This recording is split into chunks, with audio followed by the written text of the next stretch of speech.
Olá, olá, o tema do vídeo de hoje é: a doutrinação marxista existe nas escolas? Tô aqui no dos sites que é grande referência no assunto, Brasil Paralelo. Tem outro aqui, ó, padrepauloricardo.org. Não sabia que o Paulo Ricardo tinha virado padre. Tem aqui também Revista Oeste. Como funciona a doutrinação marxista? Tem gente discutindo no Reddit aqui, esse cara tá desconfiando que é uma teoria da conspiração, mas eu acho que não é. E vamos desvendar isso no detalhe aqui. Então essa ideia de doutrinação marxista nas escolas e nas universidades vem muito ali, né, dos políticos conservadores, aquela galera da direita. E segundo essa moçada, os professores deixaram de ensinar e eles passaram a agir como militantes dentro da sala de aula. E aí a sala de aula, pela leitura dos caras, isso passou ali a influenciar alunos com ideias de esquerda, criticar o capitalismo, que nos últimos tempos vem sendo tão bom para a humanidade, questionar também a família tradicional, atacar os valores da religião também.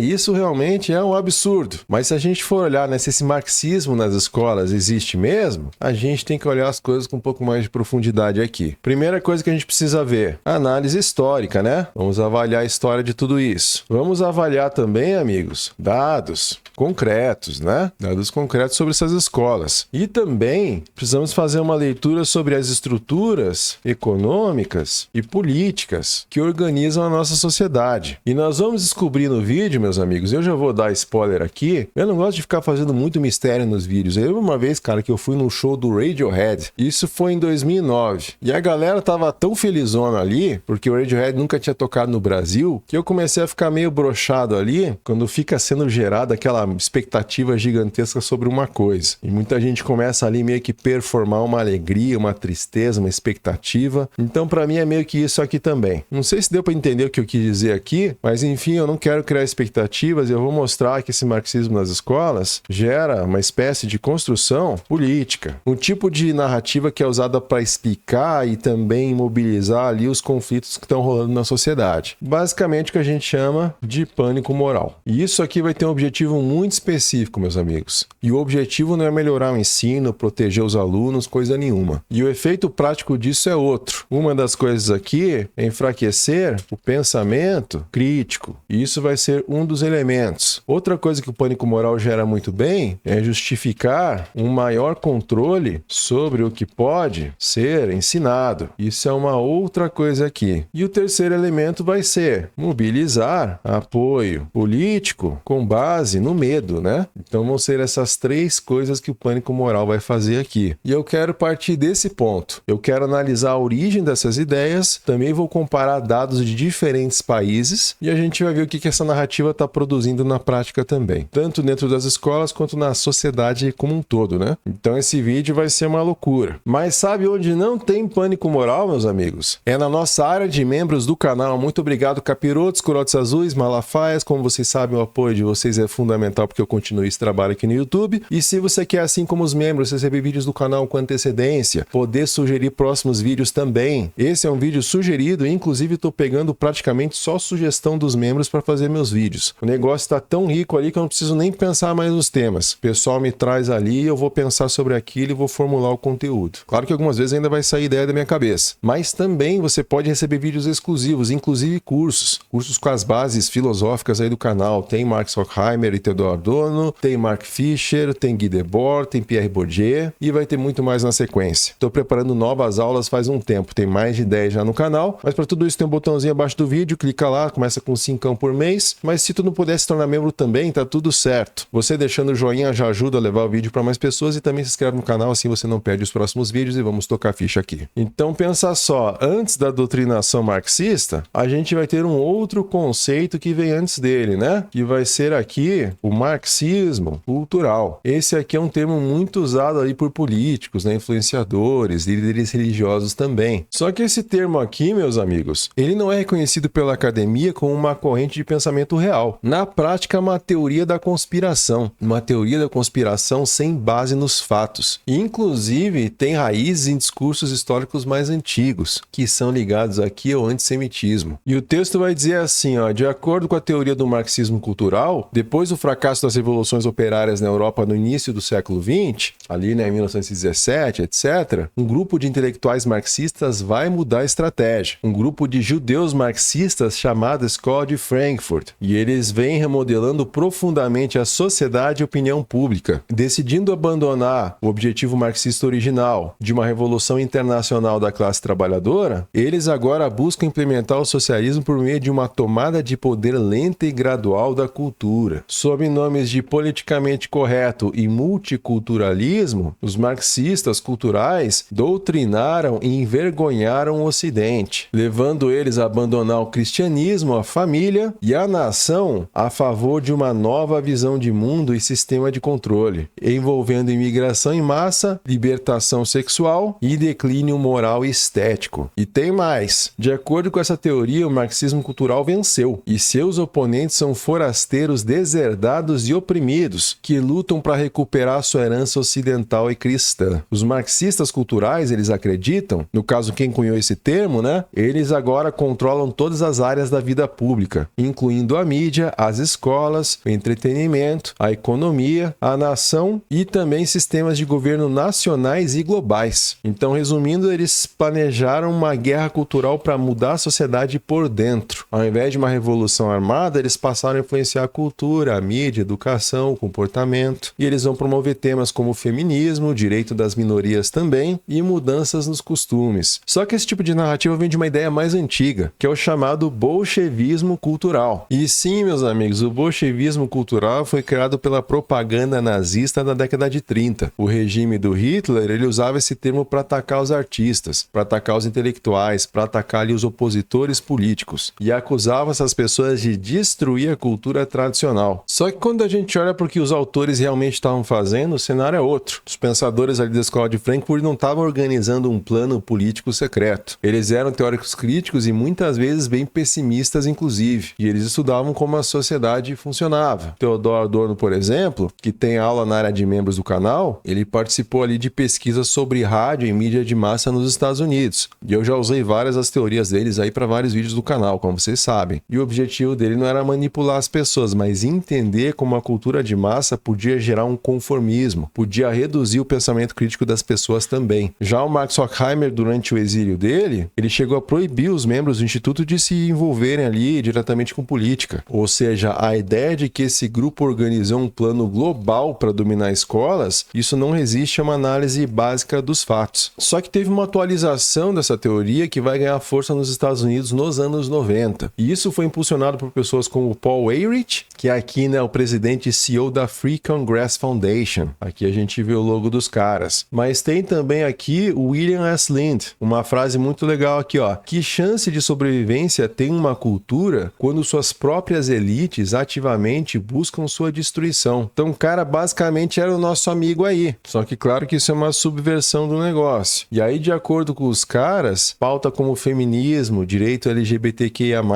igualdade racial, tudo isso passou a ser tratado como um plano maior de destruição da cultura. Só que no Brasil essa ideia começou a circular com mais força no final dos anos 90 e no início dos anos 2000. E como a gente sabe, um dos principais responsáveis por essa adaptação foi o Olavo de Carvalho. E é aqui que a narrativa vai ganhar um formato específico. E a historinha aqui vai ser a seguinte: ditadura militar acabou, né? Tinha um tanquezinho de guerra aqui, e depois do fim dessa luta armada contra a ditadura, e isso ter acabado, a esquerda que estava atacando isso aqui vai mudar de estratégia agora. E agora eles vão passar a ocupar ali as escolas, as universidades também, a própria mídia e também a cultura. Só que essa teoria que estava fundada ali nos nichos, vamos dizer assim, isso vai sair daqui e vai entrar na política institucional e vai ser incorporado inclusive por parlamentares. Os parlamentares vão pegar isso aqui e isso também vai chegar a orientar quem? Uns caras que curtiam uma ditadura militar, por exemplo, Jair Bolsonaro. E isso orientou as decisões do cara principalmente nas questões de educação e também relações exteriores. E sabe o que é mais interessante, cara?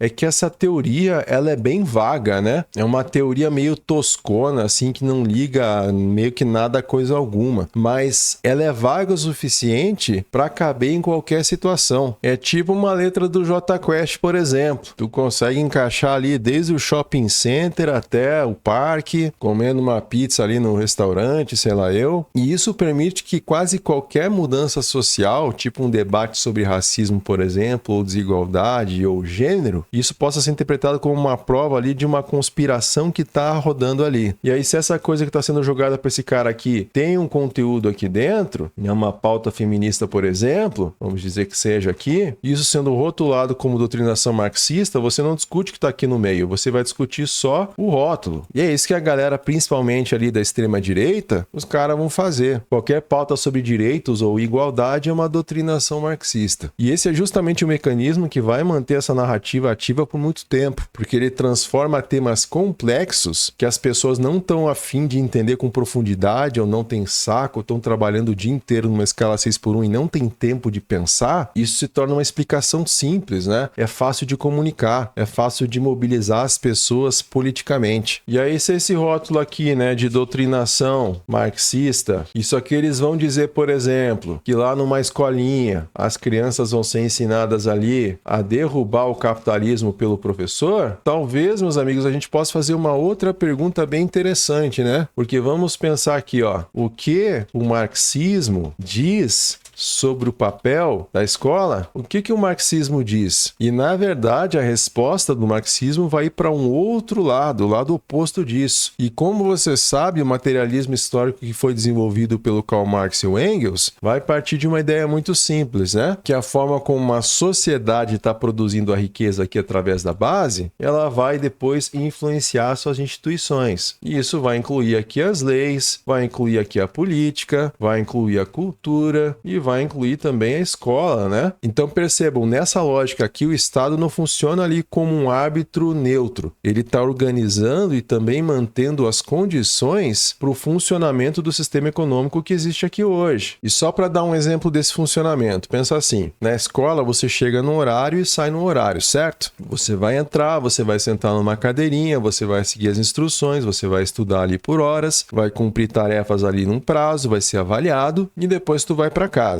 E isso é uma organização. Só que o materialismo histórico vai perguntar assim, pô, por que a escola funciona dessa forma? E na verdade é porque esse modelo de escola se consolidou durante a industrialização, né? Porque numa fábrica o trabalhador também precisa cumprir um horário. Ele vai seguir as regras, vai repetir suas tarefas e ele vai entregar resultado e vai ser controlado, assim como numa escola. Então perceba, a escola não ensina só o conteúdo. Ela está preparando o aluno também para funcionar dentro de um sistema de trabalho específico. Só que agora vamos dizer que a gente tem menos trabalho repetitivo numa escola, né? Aquela coisa de indústria, de fábrica muda. Então teve uma mudança nos meios de produção e isso vai influenciar aqui a sociedade. Então a escola vai ser um pouco mais aberta agora, vai ter mais incentivo à criatividade, aulas mais abertas, começa a ser menos aquela coisa do decorar, mas resolver problemas. Então é assim que esse conceito vai funcionar. Então se a escola faz parte desse estado aqui, ela não tende a agir contra esse sistema. Pelo contrário, ela vai tender a funcionar de forma alinhada como isso está funcionando. Ou seja, a escola não foi criada para formar revolucionários. Ela foi organizada para manter o funcionamento da sociedade como ela já é. E o nosso amigo Luiz Althusser, nessa estileira aqui, com o cachimbão, ele vai descrever a escola como um desses mecanismos que são usados para manter esse funcionamento. Já falei um pouco sobre isso em outros vídeos, né? Vão ter os aparatos do Estado. E isso pode acontecer de duas formas, né? Tanto as instituições repressivas, caso você não siga aqui as ideológicas que eu já vou falar, mas aqui vai ter, por exemplo, polícia, justiça, também exército, para caso a galera se rebele demais ali, mas antes disso, vai ter a formação do comportamento das pessoas. Então a escola, que é uma instituição ideológica, ela vai ter a sua parte material aqui, por exemplo, vamos dizer que é uma prova, botar aqui prova, né? Você tem que passar na prova, isso é uma coisa material ali, mas vão ter aqui questões imaginárias também, aquela coisa meio do quem se esforça, vence, né? Ficar sentado é aprender. E estudar leva ao sucesso. A nota média inteligência também. Então a escola vai entrar nesse segundo plano aqui. Só que isso não vai acontecer só pelo conteúdo das matérias. Vai acontecer ali com o que você está aprendendo no dia a dia também, né? A cumprir o horário, a responder à autoridade, a ser avaliado o tempo todo e também competir por nota. E perceba que esses padrões, eles não são neutros, né? Eles vão treinar comportamentos que depois vão acabar aparecendo no trabalho também. E a estrutura da escola, como eu falei, tem várias semelhanças com o ambiente de trabalho. O aluno não vai escolher, por exemplo, o que ele quer estudar, ele não vai também controlar o ritmo ali, ele também vai ser avaliado por critérios ali externos e vai trabalhar por uma recompensa. A recompensa é a nota. Quanto maior o número, tecnicamente, mais tu tá valendo naquela pequena sociedade. E isso é o que vai acontecer com o trabalhador também aqui, né? Ele não vai definir o produto final, ele vai seguir as regras externas e ele vai receber aqui o salário como recompensa pelo seu trabalho, né? Então é isso que vai acontecer. E o Paul Williams aqui, no Aprendendo a Trabalhar, ele vai acompanhar jovens da classe trabalhadora da Inglaterra e ele vai descobrir uma coisa, que mesmo quando esses alunos resistiam à escola, com uma indisciplina, uma rejeição, o resultado final era o mesmo. O pessoal acabava ocupando o trabalho manual e mal remunerado. E aí, voltando nisso aqui, a gente começa a ver uma contradição agora, porque se a escola faz parte de um sistema que depende do funcionamento do mercado, porque vai treinar pessoas para fazer elas funcionarem dentro desse sistema aqui, geralmente como proletariado, não faz muito sentido a gente dizer que ela foi tomada por uma lógica que busca destruir esse mesmo sistema. Então, o que é chamado de doutrinação, geralmente são situações mais simples ali, que é, por exemplo, uma discussão sobre desigualdade, uma análise histórica ali mais crítica também, vão ter temas sobre cidadania, direitos humanos, e esses conteúdos fazem parte das ciências humanas, né? Então, o conflito aqui não nasce de uma conspiração organizada. Ela aparece quando essas discussões entram em choque com valores já formados fora da escola. E aí, para dar essa ideia de doutrinação, muitos discursos vão usar o nome do Gramsci, nosso amigo Antônio Gramsci, que já trouxemos aí em outros vídeos. E aí ele costuma aparecer como alguém que teria criado uma estratégia para dominar a cultura e também, por consequência, dominar a escola. Só que o que o Gramsci escreveu é diferente disso que eles falam. E o Gramsci, na verdade, estava estudando um problema específico ali, que como um sistema que tem muita gente pobre e muita gente rica ali,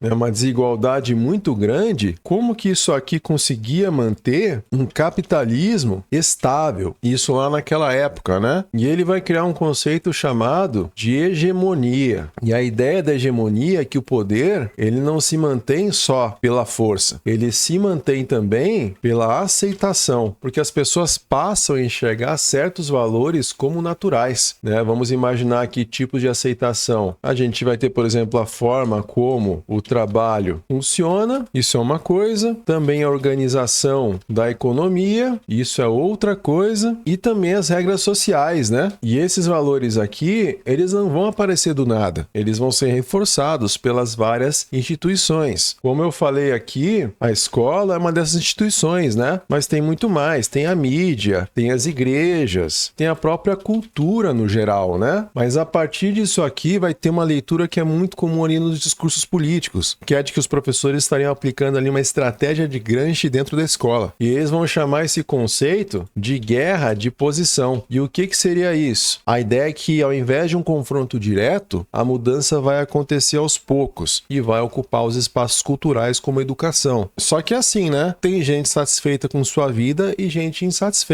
Gente que tem uma cultura XYZ, professor que aprende ABC. E o problema está justamente em tratar isso com uma forma organizada de oposição, porque o Gramsci ele escrevia como grupos poderiam disputar espaço na sociedade. Mas ele não descreveu um plano em execução dentro dos sistemas educacionais. E se a gente analisar a estrutura real da educação, essa hipótese fica fraca, porque o sistema de ensino é altamente controlado. Tem currículos definidos por órgãos centrais, tem avaliações padronizadas também, tem metas ligadas a desempenho, materiais produzidos em escala. No Brasil, isso aparece em exames como o Enem. Quando a gente fala no nível internacional, tem avaliações como o PISA, por exemplo. E tem uma pressão que é constante por resultado mensurável, adaptação ao mercado de trabalho também. Então, quando a gente olha todo esse contexto, o espaço para uma atuação coordenada, contínua, estruturada dessa transformação ideológica, isso é algo bem limitado, né? E o que vai ter na prática são disputas pontuais, como eu falei antes. Uma discussão ali em sala de aula, vai ter abordagens diferentes entre professores, interpretações variadas de temas sociais. E isso faz parte de qualquer área que trabalhe com história, com sociedade, com comportamento. Então, a ideia de que existe uma estratégia organizada que é baseada em Gramsci, sendo aplicada de forma sistemática nas escolas, isso não encontra suporte consistente, né? Quando a gente olha a realidade do sistema educacional, o que a gente vai ter algo muito mais simples. A escola é um espaço onde diferentes visões entram em contato. E hoje, acredito eu, como aluno consegue obter informações de lugares distintos, isso aumenta esses pontos de conflito, mas são conflitos pontuais, como eu falei. E no Brasil, essa ideia de doutrinação ganhou uma forma concreta com o movimento Escola Sem Partido. Isso foi criado aqui em 2004 pelo Miguel Naguib, e no início o discurso ali era bem direto, né? Professores estariam levando posições políticas para a sala de aula, influenciando os alunos. E a proposta parecia ser bem simples ali, que era impedir isso. Só que com o tempo o movimento vai mudar de foco, porque nos primeiros anos o debate girava ali em torno de temas como crítica ao capitalismo, a interpretação também da ditadura militar, os posicionamentos políticos em aula, e esses assuntos, apesar de serem relevantes, eles não estavam mobilizando muita gente fora ali dos círculos mais politizados. Só que a virada vai acontecer quando o discurso passou a incluir outro tema, a chamada ideologia de gênero. Então percebam agora que a gente teve duas narrativas que foram conectadas. A gente vai ter duas coisas aqui agora, doutrinação política, né, que é o que estava sendo dito antes, e agora vai ter uma conexão aqui com uma ameaça moral. E o argumento passou a ser que discutir gênero, discutir sexualidade ou discutir diversidade na escola, isso ia fazer parte do mesmo processo ali de transformação social. E isso vai ampliar muito o alcance do movimento. E por que que isso funcionou, meus amigos? Pensa comigo, debate técnico é meio chato, né? Então isso saiu do técnico aqui e foi para outro lugar, que é um discurso emocional, né? E quem tem filho e também quem não tem filho sabe, pô, a ideia de proteger criança gera uma reação imediata na gente. É bem difícil se posicionar contra isso em público, obviamente. E aí com isso o movimento vai ganhar muito apoio. Vai ganhar apoio de lideranças religiosas, também setores conservadores e também parte ali do que podemos chamar de meio político. Então foi criada uma moeda muito mais valiosa, com muito mais poder de atenção, muito mais poder de retenção das pessoas. E aí o tema vai sair dos nichos e vai entrar no centro do debate público. E a partir disso vão começar a surgir ali projetos de lei, né? E vai aparecer isso em diferentes níveis aí, desde as câmaras municipais, desde assembleias estaduais também, até mesmo no Congresso Nacional. E esses projetos vão ter pontos em comum. E alguns desses pontos, né? Proibir posicionamento político de professores. Isso vai ser uma coisa. Limitar discussões que são consideradas ali ideológicas, né? E também criar regras de conduta em sala de aula. Então a gente vai ver isso aqui acontecendo agora. E em muitos casos vai ter obrigatoriedade de cartazes com deveres do professor dentro das salas. Aqui a gente vê, ó, o professor não se aproveitará da audiência cativa dos alunos para promover os seus próprios interesses, opiniões, concepções ou preferências ideológicas, religiosas, morais, políticas e partidárias. Então isso vai acontecer bastante. E o meu estado, o Paraná, virou aí um dos principais focos desse debate todo, porque vão ter projetos ligados a esse movimento que vão gerar conflitos entre professores, políticos, toda a sociedade. Vai ter um vereador aí chamado Ronaldo Pou, que vai chamar professores que protestavam na Câmara Municipal de Marechal Cândido Rondon de escória. E quando a gente fala em nível estadual, várias propostas vão ser barradas. Vão ter pareceres contrários de instituições jurídicas. Mas o movimento conseguiu transformar uma percepção que estava difusa numa pauta política concreta agora. E aí isso sai daquela discussão sobre ensino e vai entrar num campo mais amplo agora, sobre o controle do que pode ou não pode ser dito dentro da escola. E aí, considerando a quantidade de projeto que estava sendo inspirado ali pela Escola Sem Partido, se transformou, né, naquela moeda muito boa para ter ganho político. Muita gente estava curtindo pra caramba isso, aí vai votar nos caras, mas com esse tanto de proposta, o Supremo Tribunal Federal precisou intervir. E o ponto central era simples, né? Essas leis eram compatíveis com a Constituição, porque a base dos projetos era a defesa ali de uma escola neutra. E na prática isso significava limitar as falas, limitar os conteúdos considerados políticos, ideológicos. Só que essa ideia encontrou, né, um problema muito direto, porque a chamada neutralidade absoluta não existe no ensino, né? Porque escolher o que ensinar já é uma decisão. E escolher também o que não ensinar também é uma decisão. Então, se você está evitando certos temas, por exemplo, como desigualdade, está evitando racismo ou está evitando gênero, isso não é uma ausência de posição sua. É, na verdade, uma posição, né? E aí o caso mais importante foi foi essa análise aqui, da ADI 5537 de Alagoas, que essa ação vai questionar uma lei ali no estado de Alagoas, inspirada nesse movimento. O relator aqui foi o ministro Roberto Barroso, e a decisão era muito simples. A lei era inconstitucional, ação direta de inconstitucionalidade, e o STF vai apontar alguns pontos principais aqui. Uma das coisas vai ser restrição ao debate,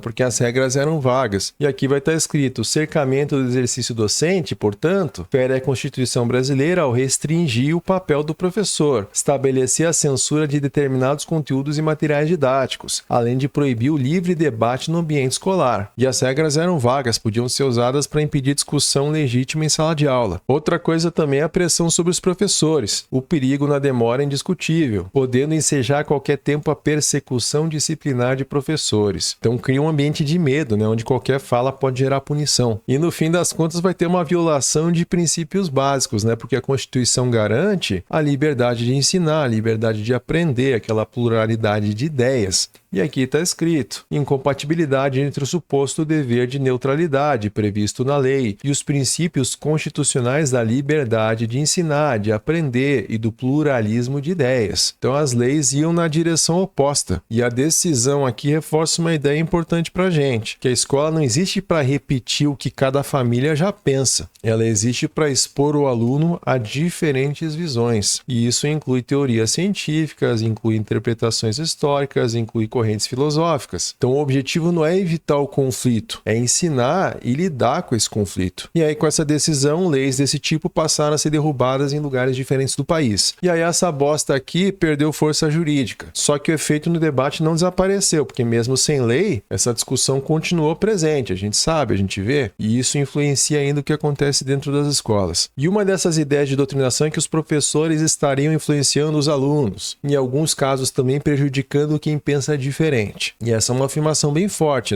Mas o que os dados mostram pra gente? Em alguns países, principalmente nos Estados Unidos, tem uma percepção clara ali entre os alunos. E muitos dizem que os professores expressam opiniões políticas em aula. E nessa pesquisa aqui, para traduzir para vocês, eles vão dizer que 85% dos alunos dizem que alguns professores expressam suas opiniões políticas em sala de aula. 45% acreditam que seus professores têm agendas políticas. E 72% dizem que seus professores influenciam outras tendências políticas dos alunos. 59% dos estudantes temem expressar suas convicções políticas em salas de aula. E 31% foram ridicularizados por declarar uma visão política. Então percebam que essas percepções, elas existem, Mas essa percepção não é a mesma coisa que uma prática comprovada. E estudos mostram que áreas como humanas e sociais têm mais presença de professores com posições mais progressistas. E isso acontece em pesquisas aí com acadêmicos em países como Estados Unidos, Reino Unido, Canadá, que é o que vai dizer aqui. E estudo revela viés liberal em universidades canadenses, americanas e britânicas. Só que isso tem uma explicação direta,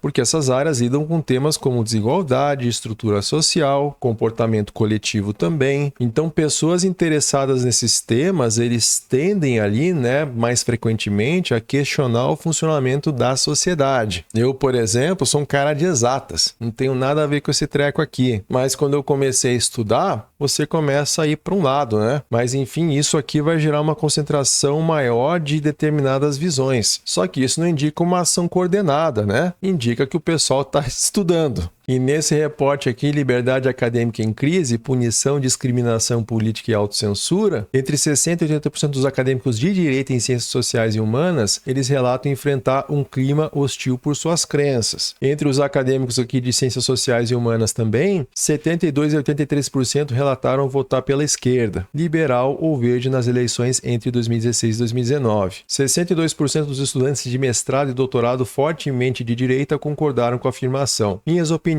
políticas não se encaixariam na academia. Mas quando a gente testa o comportamento real dos professores, o resultado vai mudar. Porque em experimentos controlados como esse aqui que a gente vai ver, professores vão receber trabalhos idênticos, vão associar perfis de alunos com características diferentes, alguns ligados ali a estereótipos políticos inclusive, e o objetivo era ver se a avaliação mudava. E aqui vai aparecer nem a aparência do aluno, nem a orientação política do professor tiveram impacto positivo na avaliação da lógica matemática atribuída à resposta escrita do aluno. Então, o p-value aqui de 0,10. Isso significa que não encontraram evidência suficiente de diferença. Ou seja, quando o professor identifica a possível posição política do aluno, isso não vai se traduzir automaticamente em favorecimento ou punição daquela pessoa. Então, parte do problema está mais na expectativa criada antes daquela interação. Porque quando o aluno acredita que vai ser prejudicado, ele tende a interpretar qualquer situação dentro desse filtro, né? É aquela coisa da falsa polarização. Os caras aqui estão prontos para ir para porrada, mesmo que isso não se materialize de fato. E essa falsa polarização, ela acontece, vai ser reforçada por discurso externo, né? Vai ser redes sociais, vai ser mídia também, vai ser ali o ambiente político. E isso aqui vai influenciar, né? Tanto um lado quanto o outro aqui. E no final, esses dois ficam aqui se rejeitando, enquanto o problema tá lá em cima, né? Justamente na luta de classes. E agora, voltando para o Brasil, o cenário material aqui é outro. A imagem do professor como aquela pessoa com poder para influenciar profundamente a sociedade não está batendo com a realidade da profissão dessas pessoas. De acordo com o mapa do ensino superior no Brasil, 79,4% dos professores já pensaram em desistir da carreira de docência. 67,6% se sentem inseguros, desanimados, frustrados. 52,3% já sofreram algum tipo de violência no desempenho da profissão. Então, muita gente pensando em abandonar a carreira, um grande nível aí de desgaste emocional, casos de violência, de desrespeito também, fora também outras questões materiais, né? Salário baixo, muito trabalho, falta de estrutura, e o professor passa boa parte do tempo também lidando com tarefas operacionais, né? Planejamento, correção, burocracia, e aí essa ideia de um grupo organizado, com tempo, com energia, com estrutura para conduzir um projeto ideológico amplo, isso não se sustenta quando a gente compara com as condições dos professores. Então, claro que vai existir diferença de opinião dentro da escola, vai ter uma percepção de viés ali dentro, mas quando a gente está avaliando o comportamento real e estrutura do sistema, a ideia de uma doutrinação sistemática e organizada vai perder força. Então é algo muito mais simples, é um ambiente com pessoas diferentes, lidando com temas que naturalmente geram conflito, e são pessoas que estão sendo cada vez mais esmagadas pelo sistema. Isso obviamente que vai gerar uma reação. São pessoas que estão sofrendo todos os dias e estão se comunicando com os alunos. Uma coisa ou outra vai sair, obviamente. E aí, meus amigos, a gente tem que passar pelo conceito do pânico moral, né? Que eu falei aqui em cima. Pô, tá ficando longa essa aula, hein? Se tu valoriza o professor brasileiro, deixa o joinha aí. Eu tô me esforçando para te mostrar tudo aqui com a maior clareza do mundo. Ah, outra coisa, se tu quer isso aqui para mostrar para as pessoas, eu vou te dar uma oportunidade que você não precisa ser professor e abrir o PowerPoint. Você pode adquirir aqui as camisetas do canal. Sim, olha que coisa linda. Eu fiz um desenho muito fácil para qualquer pessoa entender. Tu pode usar essa camiseta, por exemplo, no metrô e já ir ensinando as pessoas aí como que o sistema funciona, como que isso vai gerando as ideias erradas, e aí isso volta, isso vem. Então tá aí disponível para vocês. Cara, e deixei um valor massa, 79 pila cada camiseta. Outras camisetas aí, arquitetura greco-goiana. Se você é fã desse estilo que vem conquistando os corações brasileiros, aqui você tem explicação completa do estilo. Todos os elementos escritos bonitinho aqui, e é um desenho que inclusive eu fiz 100% com mouse. Todos os desenhos são meus, tá? Essa maravilha aqui tem várias cores que você pode usar e fica uma possibilidade de você demonstrar o seu bom gosto. E tem essa e outras maravilhas na lojinha, link na descrição. Mas enfim, meus amigos, o pânico moral não surge do nada. O pânico moral aparece quando um problema complexo da sociedade ele precisa ser simplificado e transformado numa ameaça clara. Assim como a gente estava falando da nossa bolinha aqui, né? Ao invés de discutir as várias causas do problema, o foco vai se concentrar num alvo específico ali. E aí o alvo vai virar o professor nesse caso, que é a pessoa que passa a doutrinação marxista. E isso tem uma função muito importante, cara. Uma delas aqui é deslocar o problema. Vamos ficar discutindo questão estrutural, tipo qualidade do ensino, vamos discutir falta de investimento, vamos discutir falta de pagamento adequado aos professores, vamos discutir desigualdade social. Isso aí é muito paia. Isso é difícil de resolver, exige muito tempo. Então, quando a gente coloca a culpa num grupo específico, tipo um professor ou uma feminista, etc., o debate vai mudar de direção. E ao invés da gente discutir aqui a estrutura das coisas, não, cara, isso isso aqui é muito paia. Vamos discutir comportamento. É tipo aquela coisa do Red Pill também. Pô, não consigo pegar a mulher. Não sei nem dar oi pras meninas. Pô, eu vou pegar então, vou ficar discutindo o comportamento delas, que elas estão erradas e não sei o que, não sei o que. Então a gente desloca o problema. Outra questão importante também, que é uma espécie de organização, né? Organizar apoio político. Porque uma ameaça clara mobiliza muito mais do que um problema ali difuso. Então a ideia de que tem alguém influenciando o teu filho, esse professor que tu tá pagando uma grana na escola, não tá conseguindo nem pagar esse treco direito, ou tá numa escola pública também com dificuldades, etc. Essa ideia de uma influência externa gera uma reação imediata. E isso facilita engajamento, facilita ali a criação da identidade de um grupo e vai ter um apoio maior para essas propostas de controle. E aí quando essa percepção toda se espalhou, aí tem espaço para medidas mais rígidas, né? Maior controle sobre os conteúdos, limitação em tema em sala, aumento de vigilância também. E essas medidas passam agora a parecer necessárias, mesmo sem evidência alguma forte de um problema original. E vai ter um nome que vai aparecer com frequência, que é o Paulo Freire, né? Ele foi um dos principais símbolos dessa discussão no Brasil. E ele é tratado como o responsável direto por essa suposta doutrinação nas escolas. Só que é uma associação que não se sustenta quando a gente olha para o que ele propôs. E o nome dele começou a aparecer em várias manifestações, né? Em discursos e campanhas, como a gente vê aqui, por exemplo. E a ideia repetida era muito simples, né? Pô, se tem doutrinação, isso vai vir das ideias do cara. Então isso simplifica um conjunto muito maior de fatores e vai concentrar tudo numa figura só. Isso vai facilitar o discurso. Ao invés de discutir o sistema educacional, o debate vai ficar ali em torno de uma pessoa. E o Paulo Freire trabalhava principalmente na alfabetização dos adultos. E o foco dele não era transmitir conteúdo pronto, era desenvolver ali a capacidade de leitura e aquela compreensão da realidade. Não só aprender palavras, mas entender o contexto em que essas palavras existem. Exemplo, né? Trabalho, desigualdade, condição de vida. E a proposta dele era que o aluno conseguisse interpretar o próprio cotidiano. E isso não é o mesmo que impor uma visão única, né? Porque o método dele partia do diálogo. O professor não vai ser o único que vai falar. O aluno também vai fazer parte da experiência. E o aprendizado acontece nessa troca. Então, um tipo de abordagem que muda o papel da educação, né? Sai de um modelo mais passivo, onde o aluno está só recebendo informação, e ele vai para um modelo mais ativo, onde ele está questionando as coisas. E aí esse movimento pode gerar desconforto para alguns, principalmente quando isso está envolvendo temas sociais, temas históricos. E aí com o tempo Paulo Freire passou a funcionar como um símbolo, e um símbolo não só de uma linha pedagógica, mas de um conjunto de ideias associadas a essa educação crítica. E aí quando as pessoas começam a criticar a educação, eles passam a usar o nome dele agora como uma referência direta, mesmo quando o problema não tem relação com o método que ele propôs. E o cara morreu em 1997 e hoje em 2026 está ouvindo ladainha do túmulo. E aí a figura do cara está concentrando um debate que é maior do que ele. A crítica não é só sobre um autor, é sobre um tipo de educação. E é um tipo de educação que a gente tem que escolher, né? Se a gente quer uma educação mais voltada para repetição ou uma educação mais voltada para interpretação. Infelizmente, com essa pressão pública toda, parte dos professores passaram a ajustar o próprio comportamento para evitar problema. Não por uma regra formal, agora por uma precaução, porque temas que antes eram discutidos com mais abertura, agora eles começam a ser evitados. Por exemplo, desigualdade social, racismo, gênero, a história recente do país. E isso vai ser evitado não porque deixou de ser relevante, mas porque passou a gerar risco. E são vários fatores combinados hoje, né? Muita exposição nas redes sociais, é gravação de aula sem autorização, é denúncia pública, é pressão de grupos organizados. Então, um trecho fora do contexto pode circular muito rápido e isso vai afetar diretamente a decisão do professor sobre o que ele vai abordar ou não. Então, gera-se uma autocensura. O professor vai evitar certos assuntos antes mesmo de qualquer conflito acontecer. E não é uma proibição oficial mais, mas o efeito prático vai ser bem parecido. O conteúdo vai sendo reduzido também. E com isso, partes importantes do currículo vão perder espaço, especialmente em áreas aí como história, sociologia, filosofia. Então esses assuntos vão deixar de aparecer com profundidade na prática. E a sociedade toda já está perdendo a partir de agora. A relação com o professor e o aluno também piora, fica mais tensa, tem mais cuidado ali com cada fala, menos espaço para um debate aberto, e o foco tende a migrar para um debate mais técnico mesmo, com resposta mais objetiva, menos margem para interpretação. E o efeito disso não é a criação de uma escola neutra, é uma escola mais limitada.